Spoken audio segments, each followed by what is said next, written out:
right. Hello, everybody. Hello, everybody. Hello, everybody. This is Fernez from the Black Dog Confessional, and I have my buddy Redbird with me like usual. How are you today, Redbird?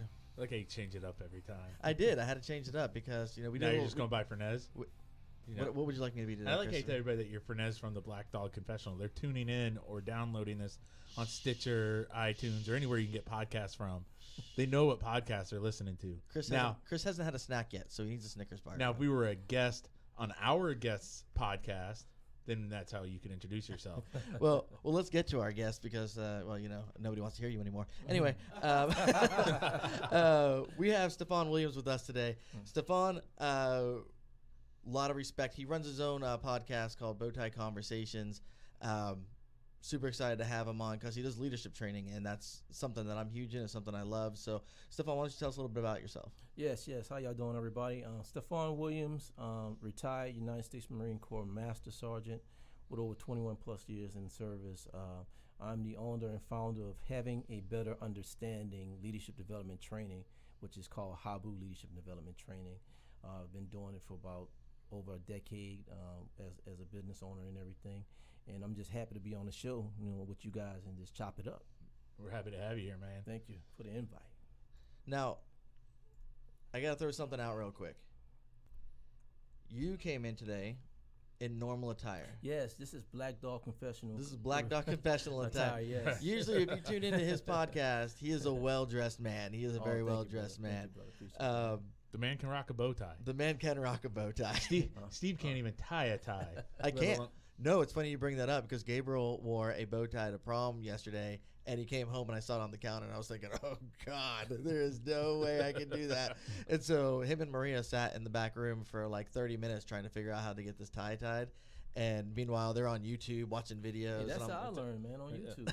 that's how you got Literally. exquisite. See, I just put on T-shirts because that just makes my life easier. Plus, depending on the size, it can cover some of my chub up. Not that one. Not this one here. I'll stretch it out a little bit. You got the medium. And speaking of my shirt, as those you can see it, this shirt is to help support the kids from Odyssey of the Mind at Stevenson Elementary. Those kids won the local, the state, and now they're on to the World Odyssey of the Mind competition up in Michigan. I'm going to post a link later so you guys can support them if you want. They're trying to raise funds to get there. You can buy shirts. You can just donate to their GoFundMe. But like I said, later on, I will post a link to that, help keep those kids thinking and encouraging them.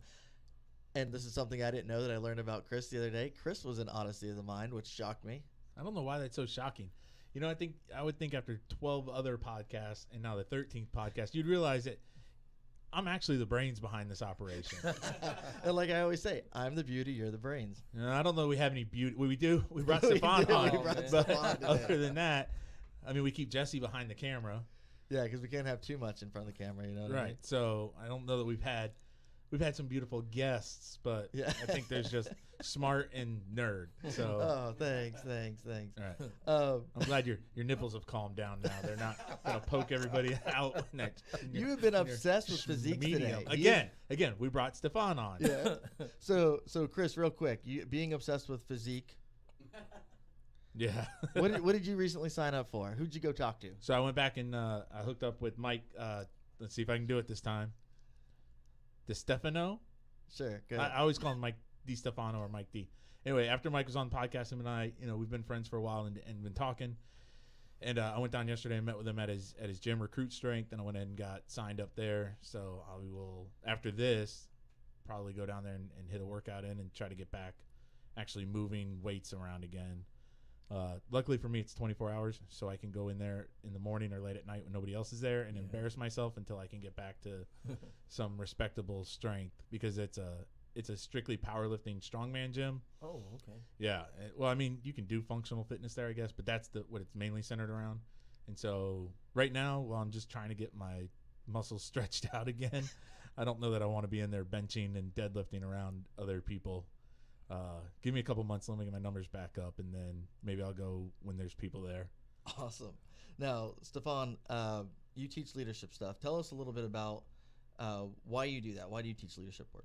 Oh, my my career as a Marine, I encountered some things with some individuals who would abuse their authority, abuse their power, and I seen the after effects that it has on the individual and their family, anyone that they're connected with. So over time, as I picked up rank, I tried to become a buffer for a lot of that stuff, and I was really passionate about it because I was personally affected by it, and I knew the detriment of it. But I'm just a guy that kind of I fight back. I fight back, and I put myself in a position where I can be the solution.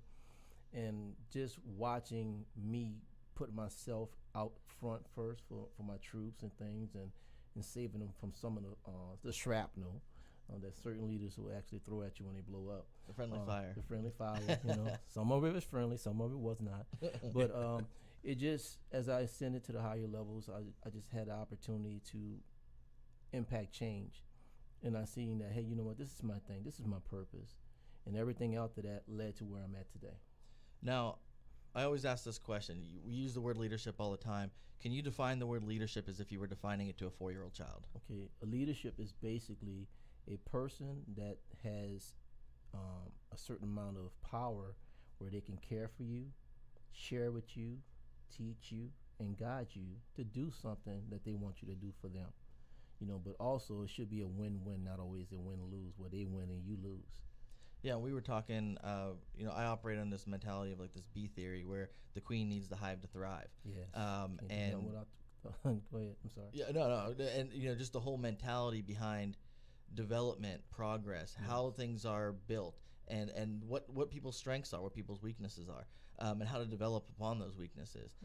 Leadership training is very interesting because there are people who may be great workers, but they may be bad leaders. Right. And some of that falls because stuff falls in the gaps sometimes. A great worker may have never been taught to be a leader. He may have never been trained to be a leader. Correct. Then he gets a leadership role, or she gets a leadership role, and now they're like, okay, where do I go from here? Right. And it's a big change. It's one thing when you're monitoring just this. Yeah, it's all about you. Right? But now I have to worry about different individuals, and with every different individual is a different personality. Yes. And that's very important that as a leader, when you're in a position where you have to facilitate the needs of the individuals, you have to learn who they are, what they are, and how they operate. And some people might say, that's just too much. I heard many times, I'm not a people person, but you're in a position of leading people. Which one is more important, taking care of your job or taking care of yourself? Yeah, and leadership is, I think some people think leadership is just a work thing. Leadership is in everything. It's in how you live your life every day. Yes. Chris and I have talked about this before, about living your life as an example. Don't preach it and not live it, because if you do that, then you're just a hypocrite, you could take that home, right? I mean, how can you tell your kids, don't do this, don't do that, then you turn around and do it? Because what kind of example are you setting for your kids, So it's a constant everyday thing. I think like what you're talking about with I'm not a people person, or I don't want to learn. That's where I think the majority of people in leadership roles fail, is that they don't want to expand to how other people are. They want everybody to be in a box and be one way, and it's whatever way that leader wants. Right. It's not, and they don't conform to how the people that work for them or with them are. They don't. Steve and I have known each other over 10 years. We think and look at things completely different. You look at things completely different than we do, and then so you get a leader in who doesn't want to explain that or work with us. They want it to do that way. Now, because we're all a little older, we'll fall in line and do what we're supposed to do. But he or she's not going to get any sort of super benefit. They're not going to get. Right. They're going to get, if they want 100%, they're going to get 100%. But if they want any more, it's probably not going to happen because there's no interest, there's no buy-in, there's no anything. There's no incentive for you. Right. So think about this. If I were to come to you two guys and say, okay, you got 30 troops under you, and I would say, okay, what do you want from your troops? What would you tell me? Well, I want them to go home every day. Okay, that's one, the first goal, one right? thing. Okay, just go a little deeper in it. What would you want from your troops, the people you lead? I want my people to be happy. Okay. I want them to be safe. Okay. Obviously, I want them to go home every day. But I want them craving more. I want them thirsty for more. When they come to work, I don't want them to go same routine every single day. Turn the light on, turn the light off. I want them to come and grow every single day, whether it's just one minute piece of information that they didn't have yesterday. Right. I think growth is continual. I mean, I've been in my job for 16 years. Chris, you've been in how many? Almost 13. Almost 13.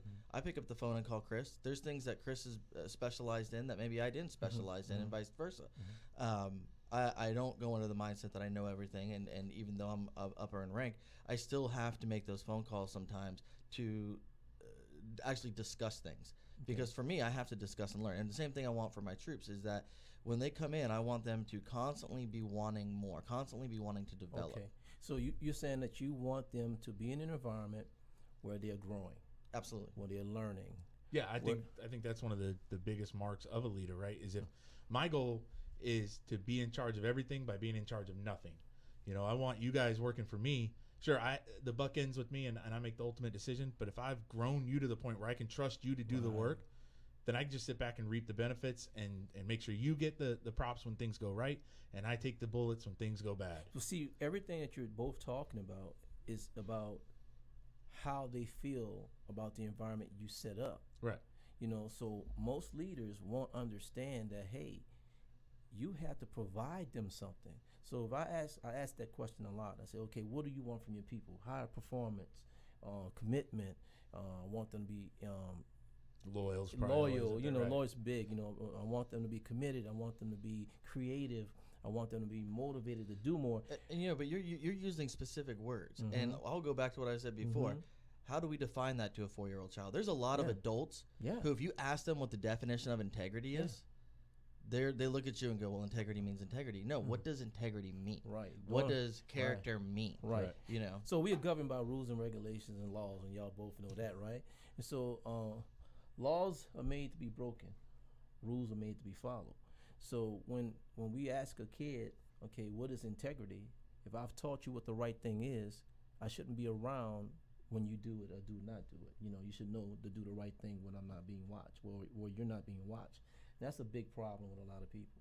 When they don't feel that they're not being watched, that's when they start to slip. When you see who they are.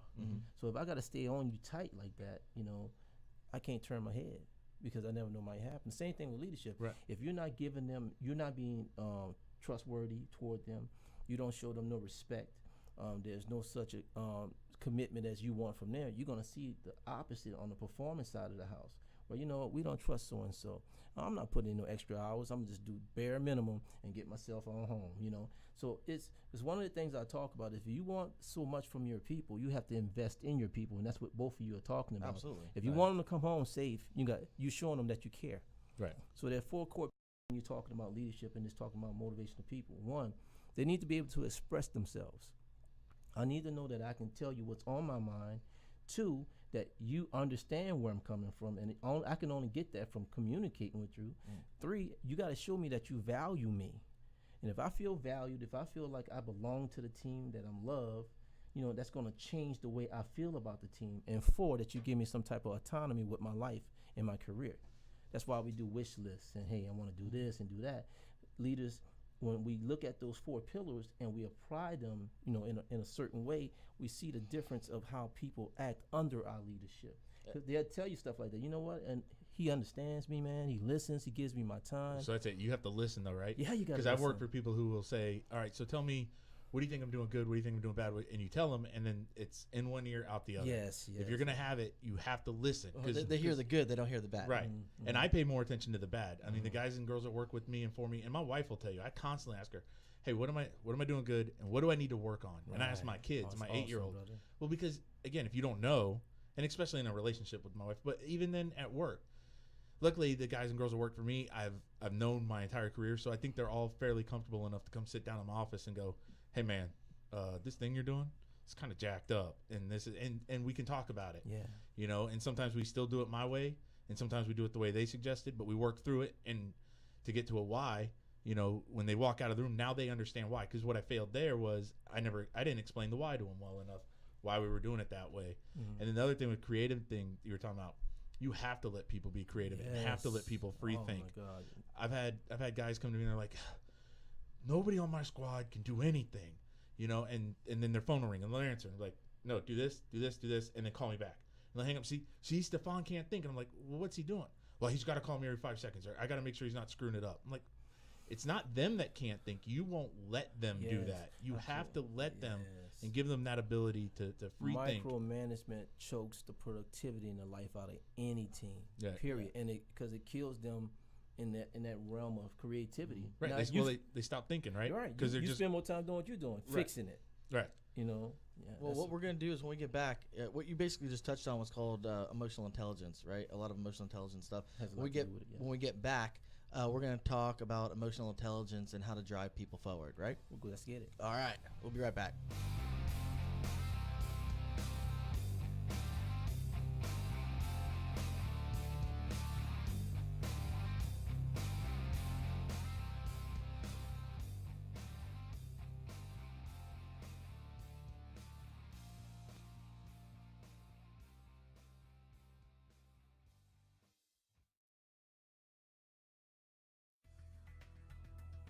Hey there, this is Jesse Hull, and I want to remind you to tune into Business Elite Brevard Edition. And what we do on Business Elite Brevard Edition is bring to you some of the biggest movers and shakers on the Space Coast. These could be industry leaders, tech innovators, and social influencers. And what we do is kind of bring them on, ask them some of the most relevant questions that you may not know about. And these are people who may not be in the news, but they are making moves behind the scenes. Again, tune in. Business Elite Brevard Edition.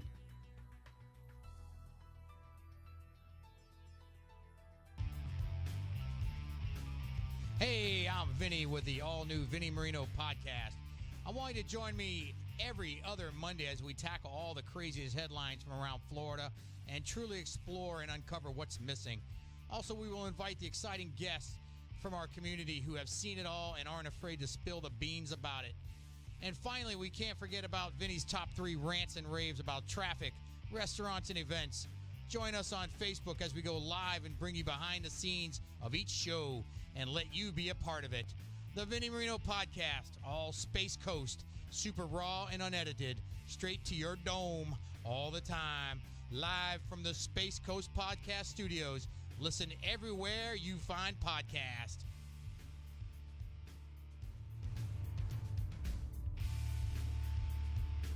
You're listening to Space Coast Podcast, home of the greatest podcasts on the Space Coast.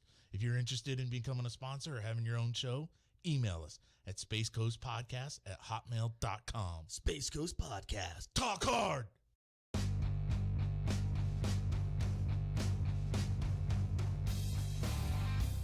All right. We are back. We have Stephon Williams with Black us. Dog Confessional. Stephon, before the break, you were touching on 4 points, and it kind of led us into a discussion on emotional intelligence. Yes. Let's talk about emotional intelligence a little bit. Okay, and emotional intelligence is basically this. You understand your emotions, what caused those emotions, what your triggers are, in such a way that it's not like, I think I feel this way. You really understand why you're feeling this way. And then you have the ability to understand other people's emotions. Like, okay, I see what they're going through. They just lost their dog, and they might be a little bit quiet today. I shouldn't go at them with so much force. Right. And they apply their behaviors toward that person with empathy and understanding. You know, so emotional intelligence is basically knowing how to navigate your emotions and other people's emotions effectively. Effectively, there you go. Effectively, yeah. But we talk about it with individual personalities. Yes, Every individual God. personality, you're trying to figure out a way to get that person motivated, keep leading them, have them be productive. Yes. Productive is the key point. You know, like how do I get this person to follow me in the battle? How do I get this person to continue on their work when I'm not around? Right. You know, how can I trust them to do this? And when you start seeing the effects on individuals, I can tell you, I know that if I say, Chris, if we go do the next 3 things and we're going to get donuts at Dunkin' Donuts, Chris is like, we're going to do the next 3 things. So we can go We're doing it fast, too. But that's his motivation. That's his motivation. But it makes him feel good. But every day. Who doesn't like a good donut? No, let me Krispy explain Kremes. something to you. He said, who doesn't like a good donut? Who doesn't like 7 donuts? Listen, I have a rule at Dunkin' Donuts. Just put them in the bag. The girl will go, how many? I need a coffee and some glazed donuts. And she'll go, how many? I go, you put them in the bag and I'll eat them. You pick the number today. Yeah. So it is, and it's like a lottery because sometimes she'll be like, ooh, 6. there's still 3 in there. You know, he's so excited. I always he's get, like no a matter kid how on many there's, Christmas. I always get sad when I get to the last Yeah. number. You know what taught me the best to learn that everybody learns different was when I first became a training officer. Because you have 2 choices there. I can either, you're going to do it my way and that's it, we're not going to talk about it. But if you want somebody to learn and actually absorb what they're being taught, and in law enforcement and the military, it's so important that they do. When you get that one-on-one time with them in a car for 8, 10, 12 hours, depending on what the shift is, you have to adapt to how that person learns. There are some people, if Steve was my trainee, I know that I can look at Steve when he screwed something up in the car and go, what the F was that, man? Right. And he'd be like, I know, I won't do it again. But then I know that I could get, Joe Smith in the car, and if I did that to him, they'd shut down for the rest of the day. Right. So you have to learn how to get this, intelligence. get the same exact message across, but you may have to do it differently, Right. And that has helped me when I got promoted into a sergeant's role, realizing that, hey, there's 8, 9, 10 guys on this squad. They all react to things differently. And there's a little bit of a feeling out. I mean, you can kind of get somebody's emotions a little bit, but until you get them one-on-one in your office or at Dunkin' Donuts getting a coffee or some donuts, but once you break them away from everybody else and see who they really are, if you want them to work for you, you have to show them that you have to invest time in them. They have to feel that you're invested in them. Yeah. And it has to be real. You can't fake that stuff, and they will know it, and you'll be screwed as soon as it gets out, and they figure out that this is just an act. They're done. And see, a lot of times leaders forget where they came from. Yes.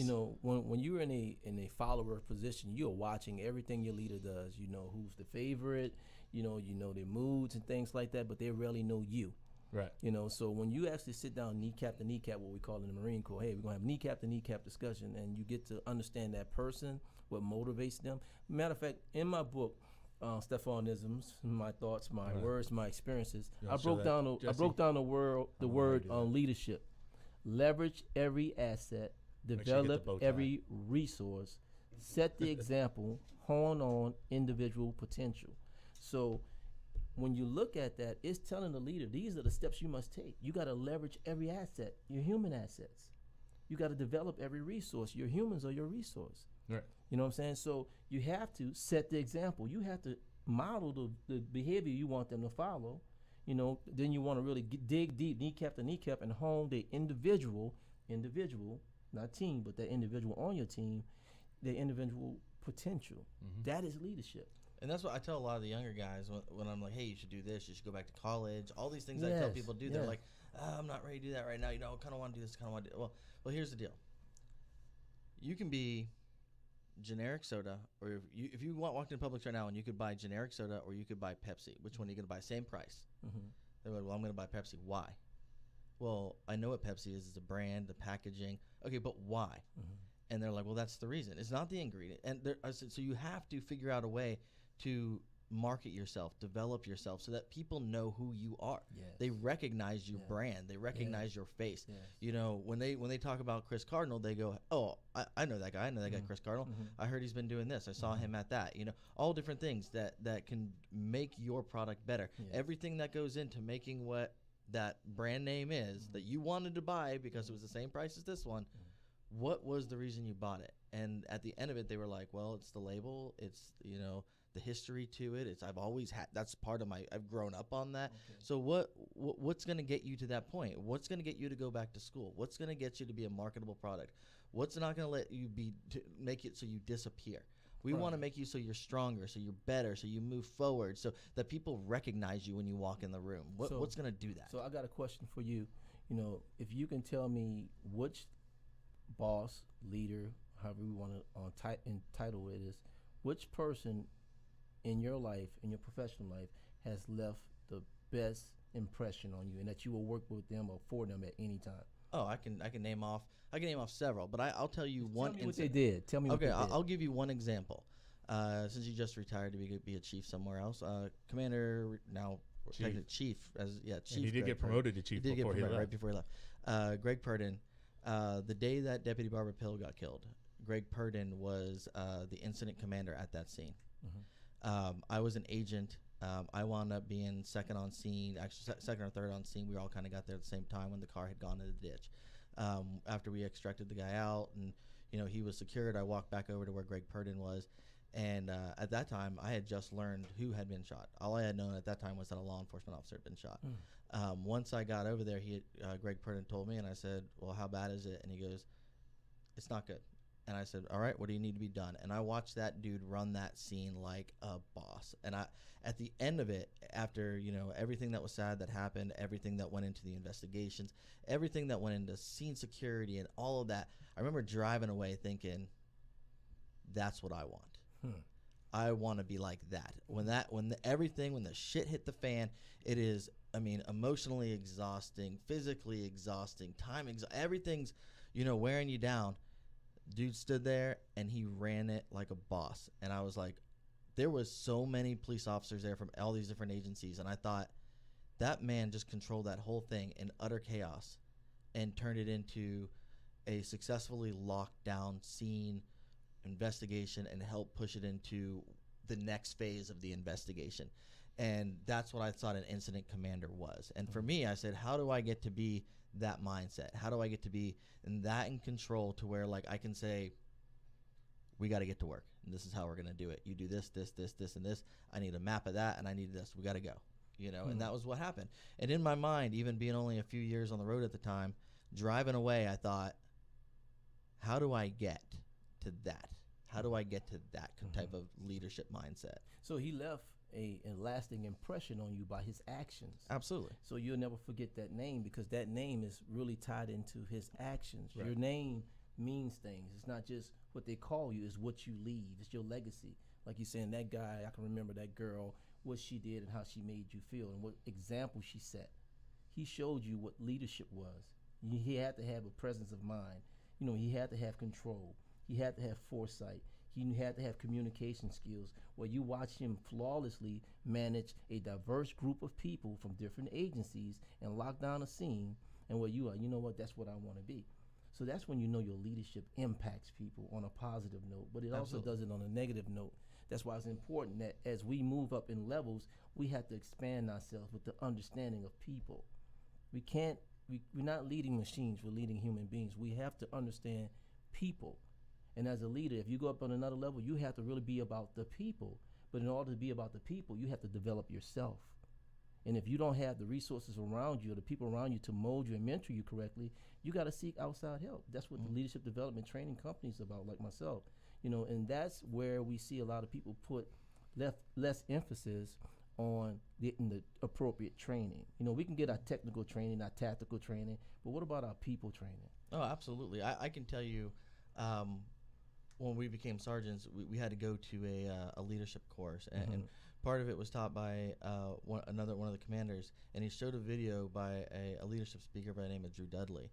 And Drew Dudley got up there and he called it Lollipop Moments. I don't know if you've ever seen the video. No, I never heard that. And I thought that was Purdon's. That's not Purdon. That was Purdon's video. No, it was it Purdon's or it was Barnett's? It was one of them. Maybe, but I know Purdon likes that one too. Yeah, so they showed it and I watched it, and immediately I was like, man, that was like a 5-minute video, but it basically talks about how if you live your life in a certain way, your actions affect other people and you don't even know it. You keep moving about your day, and later on this guy finds out that one action that he did led to this girl to be successful. She didn't originally want to go to college. He does this, the girl goes to college.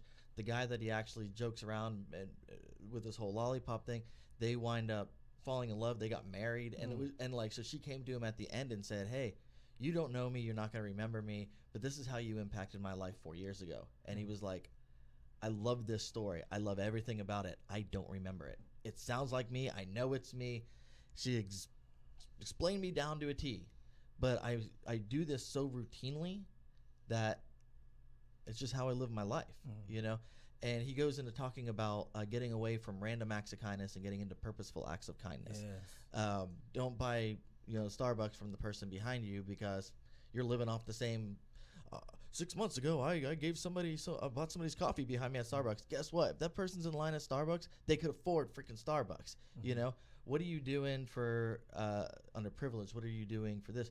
Don't live off of one thing. Do purposeful acts of kindness. And purposeful acts of kindness could be something as simple as opening the door for somebody, telling them good morning. It doesn't have to be anything major. It doesn't have to cost you money. It's just a purposeful act of kindness. You're getting yourself a drink so you get somebody else a drink, whatever, however it works. But getting into that focus of making it so purposeful, I think you said something like it's like 2,000 something random acts of or purposeful acts of kindness a year that you do if you do 4 acts of kindness a day, and just if you push did 4 acts of kindness a day, you'd be right around 1,400. Okay, is that your for math? the year? Is that your math? Well, 1,460, I think is what it was. Yeah, So 365 times 4. Yeah, It's not 2,000. Get your math better. I'm gonna take your nerd shirt away.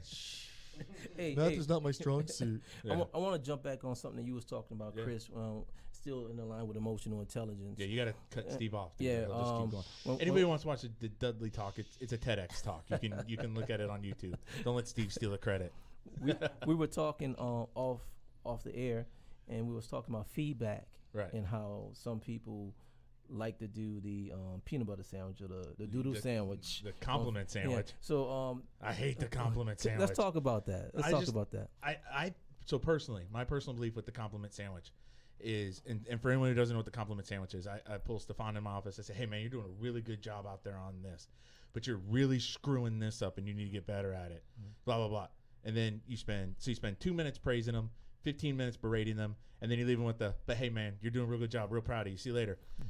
You give to me, the person that you're trying to counsel or try to help get better, you are giving them mixed signals if not done properly. Because now they're walking out and they're going, all right, is Chris happy with my work performance or is Chris unhappy with my work performance? He told me I was doing a really good job, but he sat there for 15 minutes and told me and berated me on this thing. Right. I don't know am I doing good or am I doing bad? And so that's why I'm not a big fan of the compliment sandwich. And see, that's when we were talking about the diversity of people, that certain things about ourselves, we got to make those adjustments. And if it's not done, like you were saying, properly. And most of them aren't. And most of them aren't, because it's an art and it was taught incorrectly. Say, for instance, you had a negligent discharge. Right. You come in, you're going to see on my face that I'm not happy. Like, hey, man, what's going on? Let's sit down. Hey, Chris, I admire you, man. You got some great service. But today, what's going on with you? And I'm trying to find out what's the purpose about what happened. I'm gonna check you on it. But I'm also going to go back at the end and say, look here, man, I expect more out of you. You're better than that. But but that's not exactly a compliment. It's like it's a good one. But what it's called is a remotivation. Okay. Because that's a repackage. Yeah, repackage. Yeah, because some people, literally, I'm telling you, some people can't take feedback. That once you tell them one thing, they don't hear nothing else. Oh my God, I'm that screwed up. Yeah. They think the incident is all about them in totality, instead of saying, hey, this is a behavior that I think you're 100% right with it's got to be done right. Correct. The people that actually do it wrong, and we talked about it a little bit before, are the people who don't like confrontation. So now I'm going to tell you you're doing something wrong, but hey, but come on, you still got to be my friend. You still have to like me. Yes, that's an issue. As a boss, that's as a parent, as a you can't always be liked. You'll get back to it, but there's going to be a time when they're going to walk out and they're going, no, fucking hate working for finesse. They're not going to like you all the time. Trust me. We'll touch more on that. I hear the Oscar music. You hear the Oscar music? They're walking you off. That's it. All right, we'll be right back after this. Get out of here.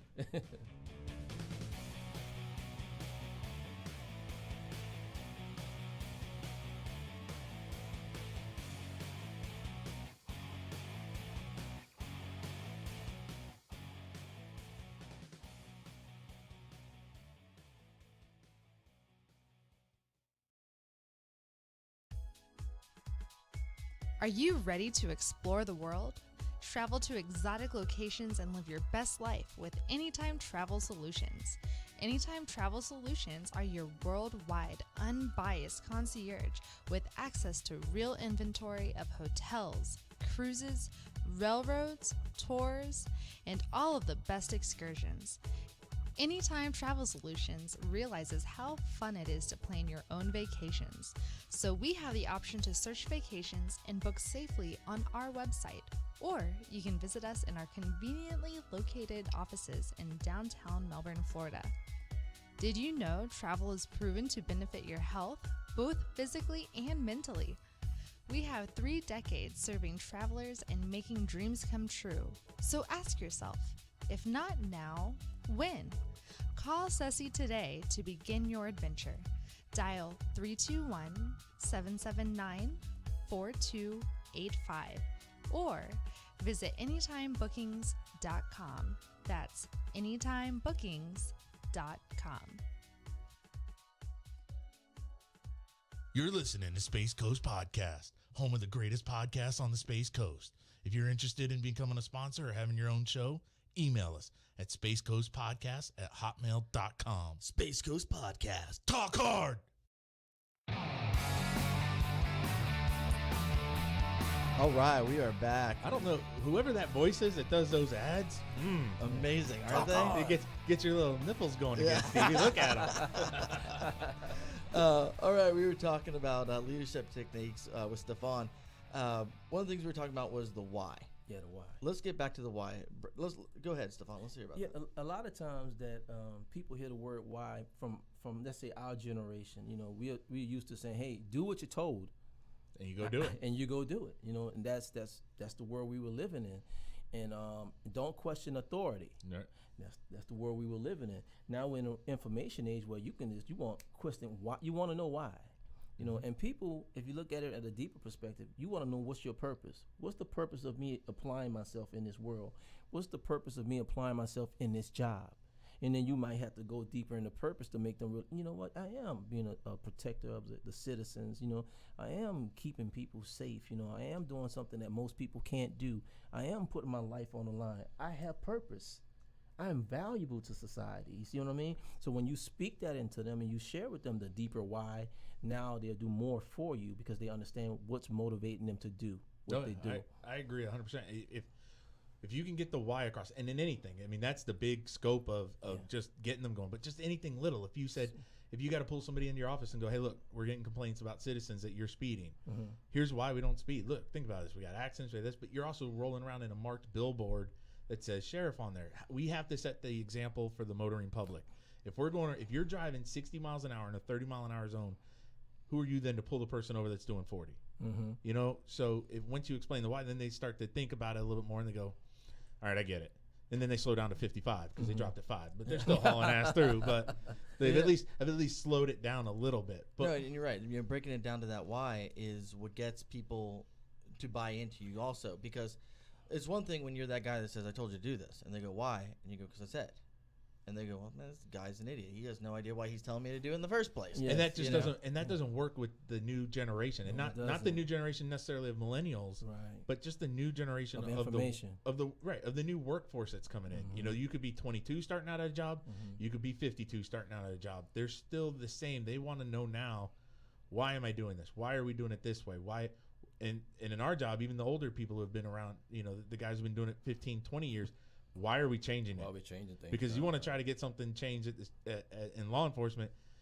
It's like pulling teeth with people who've been doing it because they've been stuck in their ways forever. We've always done it this way. Right. That's why we're going to do it that way. And then you got to look at them and go, well, just because we've always done it that way doesn't mean we were doing it right. And now we're going to start doing it right. And I would tell you that's something that I deal with on a daily and with my coaching calls or with the training is letting them know that, hey, what got you here is not going to keep you here. You know, if we go back to 1993, you know, and let's say 1998. If we got a floppy disk, what is it going to do for us right now in 2019? Go ask my 8-year-old daughter what a floppy disk is. You know, even if you show them our old phones when you got the rotary, you know, there was a video, kids didn't know what to do with it. You know, so you have to upgrade with the times if you want to remain relevant, or you become a dinosaur, extinct in your leadership, in your communication style, and all that. You will become less, I would say, creditable. Less useful if you don't upgrade. Right. You know, look at what we're doing right now. We got a podcast, absolutely. we're talking, we're on the internet. But think about how big that is. You just said useful. That is so huge. No matter what you do, if you're in law enforcement, the military, if you run a hedge fund, if you're a money guy, the people working for you, if they don't think you're useful, if they don't see any value in working for you or having you as their supervisor, their leader, they're not going to work for you. They're going to start looking and going, well, Stephon's thinking, man, I work for Chris. That guy's an idiot. He doesn't know what he's doing. But Jim's over there working for Steve, and look, they're excelling. I got to get over there. Yeah, I want to Chris change is my not team. useful. I need to get over there. And that's and you can apply that anywhere. You could be a sales clerk at Macy's. You know, you could be changing tires at Gatto's.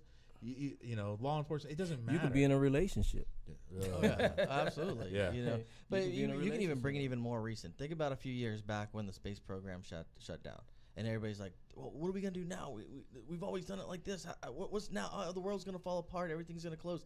And then all of a sudden, now there's SpaceX and Blue Origin and all these groups that are coming in that are talking about what the future is going to be. It was that mindset of development, that mindset of Yes. seeing the future of what we can accomplish, and not just the mindset of, well, it's all over. It's all over. You know, how do we continue to develop? You know, and you know, Chris brought up a good point about, you know, people not wanting to work for him and wanting to work for me, because that's obviously true. Yeah, but- that constantly happens. That constantly have people happens. going, you know what, I'm gonna go work for Fernez over you. I'm saying, you know, I mean, look at this. Yeah. I mean, wouldn't you want to be with me? Yeah.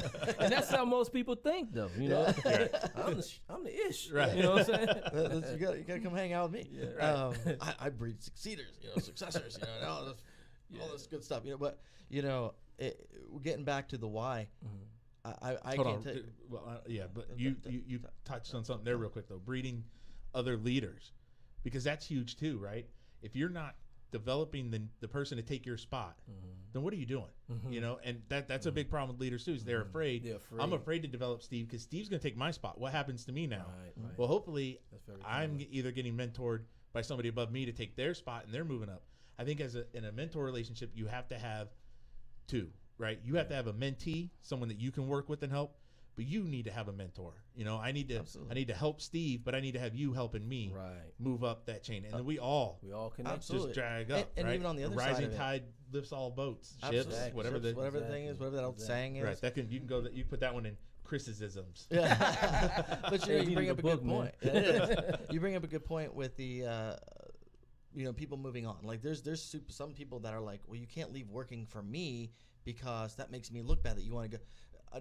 For me, if my guys work hard and females work hard and they get selected for a special unit or they get something, I love that. That's what I want. I want them to get there. I don't want them to be sitting on the road with me for 10 years. I want them to be moving on. And when they get those roles, I take it as a compliment because that means that they're developing properly. It means I must be doing something decent enough that makes them move on. And I don't look at it just from me, but I look at it from my precinct too. If the other supervisors we're all holding each other accountable and we're all developing our people and our people are getting picked for specialty units, then we're doing something right. I don't get upset when somebody leaves me. I want you to leave. I want, you know, it's that baby bird, you know, kick them out of the nest and see if they fly, you know, and if they do a good job, then that's also a reflection of what's going on. What you're talking about is what many leaders kind of lack the understanding of, that when they leave, they are a representation of your leadership. Right. And if SWAT is saying, like, everybody who's coming from, you know, Big Steve, man, they going to SWAT. I want leadership under Steve. That's the first time anyone's ever called him Big Steve, you by know, the way. Man, look at his chest, man. Especially His Maria. guns, man. Chest up. Thank you, Jesse, once again. But you know what I mean? So they haven't been mentored to know that, hey, your people represent you. And in the Marine Corps, we used to talk about it, is that, hey, we don't have to see the leader. I just need to see your people. Right. I need to see how they performing. What's going on in that department, and who's the department head? And now I can tell you where the stuff is coming from. Either they lacking in some areas of development, you know, or they're doing things that they shouldn't be doing. So every leader that's scared really just feel that they're not going to go no further than where they're at the moment, you know. I got a quick question for both of y'all. This conversation had brung it up to my mind. Have you ever seen the movie Crash? Yeah, it's been a while. It's been a while. You ever seen the movie Crash? That's one's got like 3 or 4 different stories Is it going on about all 5 at or one 6 time. of Yeah, them, yeah. yeah. All It's a right. great movie, but it's just been a long time since I've seen it. All right, man. Well, I can't talk about it. Oh, you can talk. You're not going to spoil it because I don't want No, to. you need to watch. You need You to gotta watch watch it. No, it. But it goes to what we were saying, pulling you up. And the guy has the training officer. The young rookie Right. comes on, and I can't remember the actor's name, but they pulled over the guy from Empire, Right. in the SUV, and he kind of sexually harassed the wife. Right. And he said, "Hey, you want to go home, or you what do you want? Right. want a ticket, right?" So but the training officer is sitting there like, "Hey, man, let him go," you know. But he doesn't have any influence to stop him. But what wound up happening is you see the second and third order of effects that happen with the wife, with the husband, with the training officer. The trainee was like, "Nah, I don't want to even ride with him anymore." Right. It's just showing that everything that you do in a position of leadership has reverberating consequences or absolutely. repercussions. And that's you know? and that's everywhere, right? Everywhere. Like, I mean, That's the old everywhere. throwing the pebble into the lake yes, to see what yes, happens. And, Right. Yes, you know, yes, the yes. butterfly effect. I knew you were going to go there. Yeah. You knew I was going to go. That's to right. the You've probably butterfly. seen that movie, I haven't have. you? Yeah. I Yeah. have. If you haven't, Crash is a great movie. Yeah, It's been a long right. time It's- since I've it's seen long. Yeah, I use it for training. it. Yeah. You know, just showing how that everything I always that used to we make do. my trainees go home and watch Training Day, and I'm like, that's what we're doing tomorrow. Hey man, I'm gonna tell you, I knew cops like Lorenzo. I knew cops in New Orleans like Lorenzo. Literally, I was shocked he was able to play that role like that. I was like, God damn, that's Tank Head. Yeah, man. Well, yeah, no, it's interesting when you get hearing you talk about leadership, because there's a lot of what you said that I agree with. We see the biggest problems come from failure to lead and failure to mentor, because then eventually what happens is these people get to a point where they're going to take over leadership position. If we haven't taught them how to be leaders, then what are we leaving behind? Yeah, we can move up, but if they haven't been taught what to do, now what are we going to be doing? We're going to be dealing with all sorts of problems. Right, and so to take that to like the business world, you own, say, Charles Schwab or someplace where you invest money. If I'm not training you to take my spot when I move up, then when I move up, we're going to fail because I failed by training you, and you don't know how to train Steve to do it. So now it just falls downhill, and you fail. And you leave weaknesses in your link. Now let me ask you this question. 3 biggest issues you see. You teach all over the place. What are the 3 biggest issues you see? Corporate, anything. What are the 3 biggest issues? A lot of the stuff that we're talking about. Leaders not being able to mentor properly. Leaders not being able to connect with their people and understand that they got to facilitate their needs. And leaders really just being self-centered, and putting the jeopardy of the organization at hand because of them. Those are the 3 most common ones that I run into. A few years back, we were talking about the do as I say thing. You have a lot of that. We have a lot of that. Now, a few years back, people started getting into like team building exercises. Yes. And it was like almost the start of developing emotional intelligence. Well, we have to trust in each other, so we'll do the fall technique. Trust me, I would not catch Chris. I would not catch Chris. He would try. It's just a strength issue. he's joking right now. That's why I was took some water down the wrong pipe. Throwing shots at him while he's down. Right. But they started doing that. I went to a ropes course. Have you ever done? Be a great program for you if you haven't. Lead Brevard. Yes. Okay. No, I've spoken at Libreville, but I haven't been at one. Should go do it. I went through it as a student. One of the things that you do is you go to a ropes course, and there's different levels. There's the low levels where the people who may not be able to get up on the big tight wires up there, we do exercises with them first, and then so that way they get team building skills and everybody kind of meets up, and then they go, hey, by the way, if you want to continue to do it, there are the high ropes. And if you want to try it, you go ahead and try it. And I was like, heck yeah. But I can tell you, one of the best relationships I forged with my friend Carla McRae was that day at the ropes, because she got up there and on the tight wire, she slipped and she took that wire off her thigh to the point where the cop and me went, she's cut. That's a bad hit. She came right down. Her whole thigh was purple, but she was laughing. She's like, I guess I got to go back and try again, kind of mindset. Right. And I was like, that's pretty awesome. Like she wasn't defeated. She had she was like, I could do that. No problem. And she, right on game, and ever since that, we developed a good relationship. Same thing with my friend, Brian Stevens. Brian's a real estate lawyer. I had to clarify that when he first told me he was an attorney. I was like, defense? And he's like, no, real estate. I'm like, okay, I can't hate a guy in real estate lawyer, So we went over there and he looked at me, and Brian's like 6'3", and he's like, you want to race up this wall? And I was like, only if I get a head start. You're already 3 feet above me, Like, you still lost, didn't you? Oh no, actually I was kicking at him. So cheat to win, Chris. Cheat to win. Again, I've seen you kick. Yeah. So you get tiny little legs. You can only kick so far. Like little baby legs, just trying to kick at you. Yeah.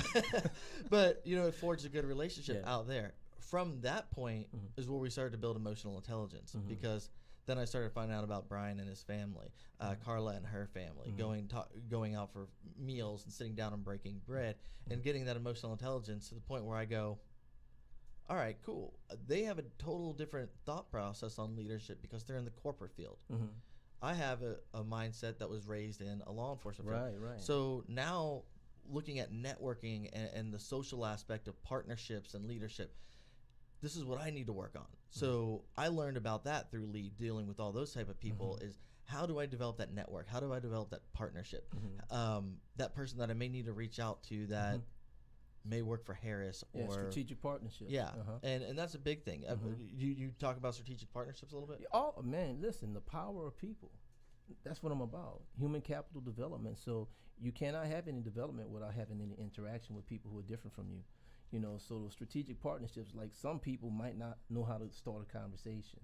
You know, one of the great things with team building exercises is that it removes you from a certain environment and makes you become very intimate with the people you're going through it with. Right. You know, put us in a fighting hole, we're going to learn a lot about each other overnight. Absolutely. You know, 48 hours, we're going to know everything about each other, you know. Absolutely. So when you do things like that, now you break down the anxiety when it comes to most people to approach strangers and talk like, hey, man, who are you? And how you doing today? You know, it becomes very surface. But now when you get that close, you start to learn about each other. You know, and where you work, oh man, now you got a friend.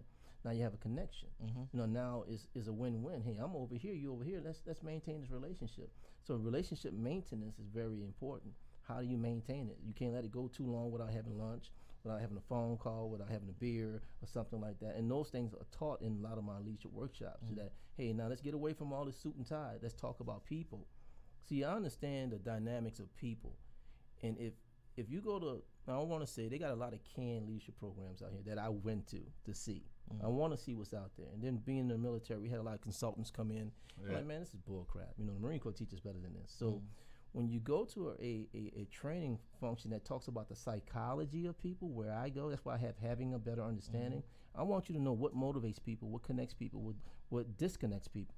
Now you can see, oh man, maybe I was doing it wrong, and now let's practice the skill set right now. And that's longer lasting. Yes. And you know, we always talk about the on fire people. You know, the speaker comes in, is like, we're gonna do this, and you're gonna do great, and everything is gonna be great. We're gonna kaboom it. Yeah, and then people are like, they walk out and they're like, this was the best seminar We're gonna start ever. doing this, and we're gonna do that. It's gonna be freaking great. And then 2 days later, You're fizzles like, out. the crash. Right. It's that adrenaline and then the crash. And then you're Yeah. back sitting on your couch eating potato chips being like, I thought I was going to be a millionaire in 3 days. Yeah. You know? Right. You know, But there's no long lasting to you know that. what This is long lasting. What happened? That's I call it crack. It's crack speaking. You know, people get you super. Oh yes, and then that high come down like, what the fuck did I learn? I'm sorry. That's all right. You We're know, just throwing knee on it. gotcha. It's cool. You know, what did I learn? You know, and you didn't learn anything because there was nothing that touched you. If I tell you, you might forget. If I show you, you might remember. But if I involve you, then you'll understand. Now you know your purpose. Right. Now you know the intricate details that come along with getting your stuff reset, you know? And that's what people want to know. They want to be competent that I know what to do and I know my purpose of doing it. Getting the job done. Getting the job done. So the why. That's So what the it why. You say purpose, I say why. Same thing. But the same thing. that's the biggest thing in all of it. That's And I it. think you said something there that was real important too. There's a lot of people who don't understand that as leaders, you still have things you need to work on. You have to understand that, You don't that know this it is. all. We were talking about getting feedback from the people that work for you. Yes. You know, I and whoever, whether it's the people that work for you, whether it's your family members, whether it's your wife, your kids, just your friends. You know, hey, what am I doing well? Like what am I doing that you think is making you better or helping you do better? And what do I need to work on? Where is my failure at? Yeah. And that's where it comes down to trust that you've built the relationship with the person. Because you're gonna have some people who work for you, and you're gonna say, hey, what can I work on? And they're gonna go, man, Stephon, you the bomb, Yeah, dude. yeah, You're and that's great. the worst type You're of people great. to be I don't around. need anything. And you're like, all right, get out of here. Yeah. You know, you got to pull in the person who's gonna sit across from you and go, you really want to know? Yes. And that's when I get excited because Yeah. you're like, yeah, I do. Absolutely. And I know now by you saying you really want to know, that I'm gonna get a real answer from you because I'm not gonna grow if I think I'm doing everything right. And everything's moving smooth. Everybody's showing up for work. Everybody's making their quotas. If you're in the business world, Why change? they're making their sales. Right. Everything's good. I'm just going to ride this wave out. A But lot of people believe that too. right. And you never know what's underneath. Yeah. Or even things might be good. But maybe if I switch up one or two things, I could take it to a whole nother level. You know, we're selling 1,000 units of brake pads this month. But if I Right. just do one thing to motivate you a little bit more, Right. we could double them sales and things would grow. I'm not going to know though because I'm not going to ask. And they're either too competent and they think that, or too They're too complacent. complacent. That's the word I'm looking for. That they're good, or they're afraid. A lot of them are afraid too to just find out Yes. that's where true. where am I failing at? Where am I not doing well? And I think a lot of us who do that, we've already done self-analysis. We've already sat back and said, these are the things I think I need to work on, but let me hear it from somebody else too. And when you ask somebody, you're expecting them to give you certain things, because I've already done self-analysis. I do self-analysis every day. I do self-analysis sometimes on the way home, and I'll be like, could I have done that better? Right. You know, what am I doing? I mean, we talked about it earlier. When I first started working, I didn't have kids. I didn't have a college degree. I didn't have any of that stuff. Got married, had kids. Then I was like, I need a college degree. It was hard having kids and getting a college degree, getting a bachelor's, getting a master's, working my way through all that stuff. But those were all the things that, as I was doing my self-analysis, I was like, I need these things because I don't want to be generic Coke. I want to be the name brand. You know, I need that because if I want to move up to be the leader that I want to be, not only at the job, but in my personal life. If I want to be able to provide the way I want to provide, if I want to be able to do this the way I want to do it, if I want to be able to go ahead and take my kids and go on a trip and say, hey, this is something I always wanted to do and how I'm going to experience it with you. Those are all leadership techniques that are, it's the constant circle. If it's at work, it's at home. If it's at work, it's at home. But think about this. How many people in your culture are like you? I don't know. And that's the problem. We don't know who, because sometimes we forget like that. I can tell you definitively who is not. You know, when you start working for them. Right. I had one for you that I've heard, and I want to get your take on it. Do you think anybody can be a leader, or are people born to be leaders? Well, you know, some people have a predisposition with their character.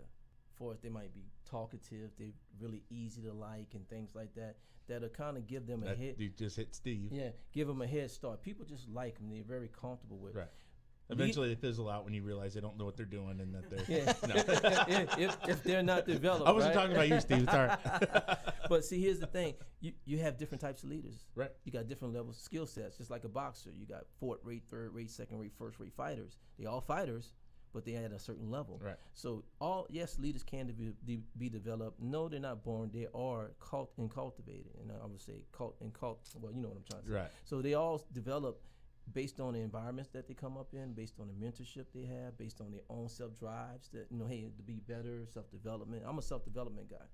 I'm different. Every 3 months, something changes, you know, after working on it a long period of time. So, yes, they are developed but not born. They can be born with characteristics of their personality that helps them be stronger in certain areas, I would say. Yeah, see, I go back and forth on it. I think sometimes that they're just born and they've just got this natural ability. You know, like an NBA player. No matter how much I go out and practice shooting hoops and playing basketball, I will never be as good as LeBron. You know, take away the height and the pure athleticism he has.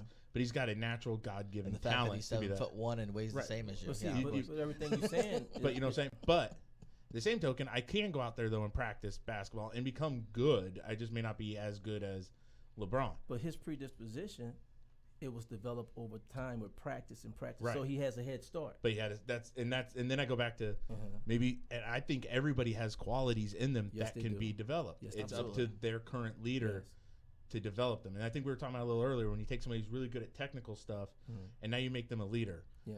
Well, if they don't want to be a leader, there's your first. You're always gonna. That's the hardest one, and not everybody should be a leader. You know, I think everybody's got the ability. I agree, 100%. But not everybody needs to be one. No. Sometimes you have chiefs, and sometimes you have people that are just going to be Indians. Yes, correct.